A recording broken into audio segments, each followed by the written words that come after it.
ತಾಯಿಯನ್ನು ಯಾರು ಗೌರವಿಸ್ತಾರೋ ಅವರು ತಾಯಿ. ನಿಮ್ಮ ತಾಯಿನ ನೀವು ಗೌರವಿಸೋದಾದರೆ ಬೇರೆಯವ್ರ ತಾಯಿನೂ ಗೌರವಿಸ್ಬೇಕು.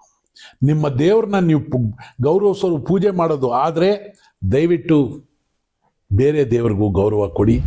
ವಿಘ್ನ ವಿನಾಶಕ ಅವ್ರನ್ನ ವಿಘ್ನ ಮಾಡಕ್ಕೆ ಹೊರಟ್ರೆ ಆ ಊರು ಉಳಿತದ, ಅಲ್ಲಿ ಶಾಂತಿ ನೆಲೆಯುತ್ತಾ ಅಲ್ವಾ? ಅದಕ್ಕೆ ಹೇಳೋದು, ಕೆಲವರು ಮಾಡೋ ತಪ್ಪಿಗೆ ಕೆಲವು ಜಾಗದಲ್ಲಿ ನಿಂತ್ಕೊಂಡು ಮಾಡ್ತಿರಲ್ಲ, ಆ ಜಾಗದ ಮುಖಂಡರು ಅದ್ರ ಬಗ್ಗೆ ಸ್ವಲ್ಪ ಯೋಚನೆ ಮಾಡಬೇಕು. ಏನು ಚರ್ಚ್ ಸ್ಕೂಲ್ನಲ್ಲಿ ಬರೀ ಹಿಂದೂಗಳು ಅಥವಾ ಕ್ರಿಶ್ಚಿಯನ್ಸ್ ಮಾತ್ರ ಓದಿದ್ರ? ಆ ಗುಡ್ಶವರ್ಟ್ ಕಾನ್ವೆಂಟ್ಗಳಲ್ಲಿ ಎಲ್ಲ ಧರ್ಮದವರು ಓದಿದ್ರು. ನಾವು ಚರ್ಚನ್ನು ನೋಡ್ಕೊಂಡು ಬೆಳೆದವರು, ಮಸೀದಿನೂ ನೋಡ್ಕೊಂಡು ಬೆಳೆದವರು. ಇವತ್ತು ನಮ್ಮಲ್ಲೇ ಯಾರೋ ಒಬ್ರು ಕಲ್ಲೆಸೀತಾರೆ ಅಂದರೆ ಬೇರೆ ಕಲ್ಲೆಸೀತಾ ಇಲ್ಲ, ಕಡ್ಡಿ ಆಡಿಸ್ತಾ ಇದ್ದಾರೆ ನಮ್ಮ ಬಗ್ಗೆ. ಪುಷ್ಪಗಳಿಂದ ನಮಗೆ ಸ್ವೀಕಾರ ಮಾಡಿದವರು ಇವತ್ತು ಕಲ್ಲುಗಳಿಂದ ಸ್ವೀಕಾರ ಮಾಡಬೇಕಾ? ಯಾಕಾಯ್ತಿದು?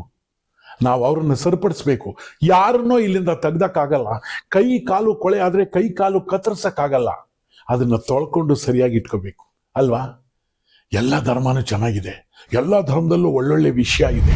ದಯವಿಟ್ಟು ಅದು ಯಾವುದೇ ಧರ್ಮದವ್ರು ಮಾಡಿದ್ರೆ ನಿಲ್ಲಿಸಿ, ಈ ಥರ ಮಾಡಬೇಡಿ. ನೀವು ಕಲ್ಲು ಹೊಡಿತಾ ಇರೋದು ಯಾವುದೋ ದೇವರಿಗಲ್ಲ. ಕುಟ್ಕೋದು ಅದ್ರ ಕೆಲಸ, ಕಾಪಾಡೋದು ನಮ್ಮ ಕೆಲಸ. ಮನುಷ್ಯನಾದವನು ಕಾಪಾಡಬೇಕು, ಕುಟ್ಕಕ್ಕೆ ಹೋಗ್ಬಾರ್ದು ಅಂತ ಸಣ್ಣ ಚೋಳ ಬಗ್ಗೆನೂ ಅಷ್ಟು ಅಭಿಮಾನ ಇಟ್ಕೊಳ್ಳುವಂಥ ಧರ್ಮದಲ್ಲಿ ಇವತ್ತು ಯಾರೋ ಕಲ್ಲು ಹೊಡಿತಾರೆ ಅಂದರೆ ನಮ್ಗಳ ಮುಂದೆ. ಇದು ಮಾಡೋರು ಯಾವುದೇ ಜಾತಿಗೆ ಸಂಬಂಧಪಟ್ಟವ್ರು ಅಲ್ಲ, ಗೊತ್ತಾ ನಿಮಗೆ? ಇದು ಮಾಡೋರು ಒಂದು ಕೆಟ್ಟ ವ್ಯಕ್ತಿಗಳು ಅನ್ನೋದೇ ಹೊರತು ಇನ್ಯಾವುದೇ ಜಾತಿಗೆ ಸೇರಿಸ್ಬೇಡಿ ಅದನ್ನ. ಯಾಕೆ ಅಂದರೆ ನೀವು ಅದನ್ನ ಹೇಳಬೇಕಾದ್ರೆ ಯಾರು ಬೇಕಾದ್ರೂ ಮಾಡಿರ್ಬೋದು. ಯಾರು ಮಾಡಿದ್ರು ಅವ್ರು ಯಾವ ಜಾತಿಗೂ ಸೇರಲ್ಲ, ಅವರು ಮಾನವ ಕುಲಕ್ಕೆ ಸೇರಲ್ಲ. ಯಾಕೆ ಅಂದರೆ ಒಂದು ಧರ್ಮವನ್ನು ಗೌರವಿಸಬೇಕಾಗಿದ್ದು ನಮ್ಮೆಲ್ಲರ ಕೆಲಸ. ಅಂತ ಸಾಮೂಹಿಕ ಹಬ್ಬದಲ್ಲಿ DJ ಹಾಕೊಂಡು ಕುಡಿದು ರೋಡ್ ಬ್ಲಾಕ್ ಮಾಡೋದನ್ನ ಫಸ್ಟ್ ನಾವು ನಿಲ್ಸೋಣ. ಅದರಿಂದ ಅನ್ಯಾಯದ ಧರ್ಮ ಬೇಡ, ನ್ಯಾಯದ ಧರ್ಮ ಇರಲಿ. ನಾನು ನಿಮ್ಮ ಮಿಮಿಕ್ರಿ ದಯಾನಂದ್.